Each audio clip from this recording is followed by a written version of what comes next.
Elon Musk was born in south Africa.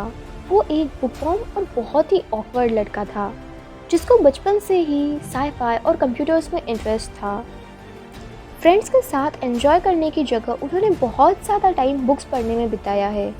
Elon Musk कहते हैं, I was raised by books books and then my parents. वो 8 साल की उम्र तक अपने पेरेंट्स के साथ साउथ अफ्रीका में रहते थे, बट उन्होंने अपने पेरेंट्स के साथ ज़्यादा टाइम स्पेंड नहीं किया है। मैक्सिमम टाइम वो अपने हाउसकीपर के अंडर में रहते थे और वो हाउसकीपर भी बस वहाँ पर ये देखने के लिए था कि कोई चीज़ टूट ना जाए। जब उनके पेरेंट्स का डिवोर्स हो गया तब उन्हें अपने पापा के लिए अच्छा नहीं लगा और उसने अपने पापा के साथ रहने का डिसीजन लिया, बट उन्हें बहुत जल्द ही पता चल गया कि वो डिसीजन अच्छा नहीं था। एक इंटरव्यू में इलॉन मस्क खुद कहते हैं कि उनका बचपन मिजरेबल कंडीशंस में बीता है। उनके फादर बहुत ज़्यादा टफ और एंग्री यंग मैन थे। उन्हें और उनके भाई को 4 से 5 घंटों तक लेक्चर सुनाते थे। वो कहते हैं कि वो such a terrible human being, you have no idea. वो इविल प्लान्स बनाते थे। वो इलॉन को इतना बोलते थे कि इलॉन खुद पे कभी बिलीव नहीं कर पाते थे कि वो अपनी लाइफ में कुछ कर पाएंगे और सक्सेसफुल बनेंगे। जब इलॉन कनाडा शिफ्ट हो गए, that time he received disapproval from his father. उनके फादर इलॉन को हमेशा इडियट बोलते थे और इतना ही नहीं तो मस्क को स्कूल में भी काफ़ी परेशान किया गया था। His classmates pushed him down a concrete stairwell. एक बार उन्हें इतनी बुरी तरह से मारा गया था कि उन्हें हॉस्पिटल में एडमिट करना पड़ा था। किसी रीज़न से इलॉन के फ्रेंड्स ने यह डिसाइड कर लिया था कि वो इलॉन को परेशान करेंगे और वो कंटिन्यूसली उन्हें परेशान करते थे। इसकी वजह से उनके लिए लाइफ और भी ज़्यादा डिफ़िकल्ट बन रही थी। वो बिल्कुल खुश नहीं थे। पहले स्कूल में गैंग से मार खाते थे और फिर घर वापस आके जहाँ पर उससे भी खतरनाक मेंटल टॉर्चर किया जाता था। उनकी इस कंडीशन की वजह से एट लास्ट उन्होंने साउथ अफ्रीका छोड़ने का डिसीजन ले लिया था। तो उनकी लाइफ चेंज कैसे हुई, कैसे वो बिलियनियर बने? तो ड्यूरिंग दिस टाइम ओनली जब इलॉन मस्क को उनका फर्स्ट कंप्यूटर मिला था, तब उन्हें गेमिंग में नहीं बल्कि कोडिंग में इंटरेस्ट आया था और उन्होंने वो खुद से ही सीखना शुरू कर दिया। 12 साल की उम्र में ही उन्होंने अपनी फर्स्ट अर्निंग की थी। He earn $500 by selling a computer game Blaster जो उन्होंने खुद डेवलप किया था। वो 17 ईयर्स की एज में कनाडा चले गए। 2 साल बाद वो यूनिवर्सिटी ऑफ पेंसिल्वेनिया में गए अपनी इकोनॉमिक्स और फिज़िक्स डिग्री लेने के लिए। उन्होंने स्टैनफोर्ड में पीएचडी की शुरुआत भी की थी, बट 2 दिन में ही फिर ड्रॉप कर दिया क्योंकि उन्हें अपना खुद का स्टार्टअप शुरू करना था, अपने ड्रीम्स पूरे करने थे।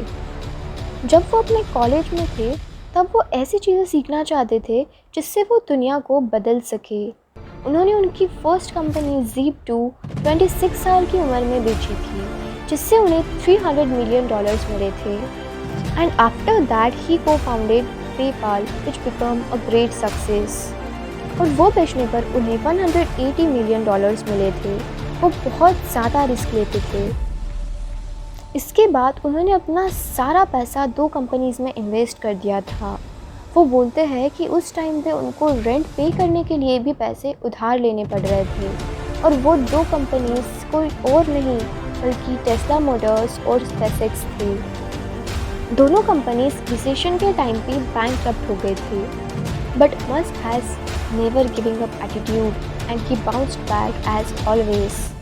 आज इन कंपनीज की वर्थ $1 बिलियन की है। Also he founded the Boring Company और साथ ही साथ न्यूरालिंक पे भी काम शुरू है। उनकी कंपनीज के पीछे उनका एक मेन विजन है, to change the world and humanity. वो बोलते हैं वो इतने सक्सेसफुल क्यों है, क्योंकि वो बहुत ज़्यादा हार्डवर्किंग पर्सन है। इलॉन मस्क कहते हैं, work like hell, I mean you just put in 80 to 100 hour weeks every week. This improves the odds of success. If other people are putting in 40-hour work weeks and you're putting in 100-hour work weeks, then even if you are doing the same thing, then you know that you will achieve it in 4 months what it takes them a year to achieve. जब भी आपको लगे कि मैं और काम नहीं कर सकता, तब आपको इलॉन मस्क का वर्क एथिक याद करना होगा। अगर आपके लुक्स या फॉर दैट मैटर किसी भी रीज़न से अगर आपको अपने स्कूल और कॉलेज में परेशान किया जा रहा है, तब ये स्टोरी याद करके और ज़्यादा हार्डवर्क करना होगा। वो बाकी बिलियनियर्स से अलग इसलिए है क्योंकि उनके विजन्स ऐसे हैं जो बाकी लोगों के सोच के परे है। जो लोग सोच भी नहीं सकते वो उन सभी चीज़ों पर काम कर रहे हैं। इनकी जर्नी में भी बहुत सारे ऐसे फेलियर्स आए हैं, बट इन ऑब्स्टैकल्स को ओवरकम करके ही आगे बढ़ना पड़ता है। इलॉन मस्क कहते हैं, if something is important enough you should try even if the probable outcome is failure. Elon Musk की लाइफ से सीखने के लिए बहुत कुछ है।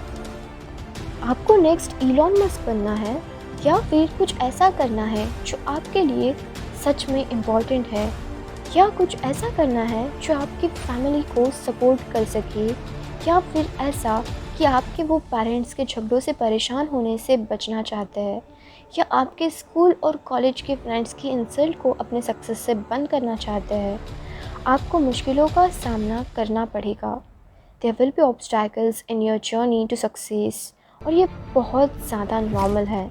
जितने ज़्यादा फेलियर्स फेस करेंगे उतने ज़्यादा बार ही हम लोग और नॉलेज गेन कर रहे होंगे और उतना ही ज़्यादा अनस्टॉपेबल बन पाएंगे। Either you can have excuses और सक्सेस। मिलते हैं ऐसे नई कहानी के साथ। See you soon in my next video. Till then stay happy, stay positive.